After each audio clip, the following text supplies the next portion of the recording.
Malinaw ngayon ang palasyo na hindi nangangahulugan na kung hindi nabanggit ni Pangulong Aquino sa kanyang SONA, ang isang isyu ay hindi na ito pinahahalagahan. Tugon nito ni Deputy Presidential Spokesperson Abigail Valte matapos may ilang grupo na nakapuna sa hindi pagbanggit sa SONA ng Freedom of Information Bill. Ayon kay Valte, limitado lamang ang oras ng Pangulo sa pagbibigay ng kanyang SONA.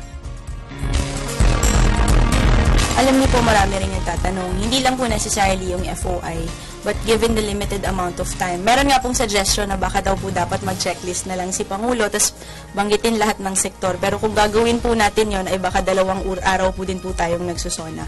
So, doon ho sa pag-vet ng information, pagbubuo ng data na pwede pong gamitin sa SONA, it is really the judgment of the President na mukhang ito po yung mga pwede nating banggitin. But again, hindi naman po ibig sabihin na hindi nabanggit ay wala po tayong ginagawa o kaya hindi po yan importante din sa atin. Binanggit po yun ng Pangulo in reference to the supposed MRT scam and yung PDAF scam. Malinaw naman po yung sinabi ng Pangulo na iniisip ng iba na wala tayong ginagawa kasi hindi natin nababanggit. Pero hindi naman po totoo yun.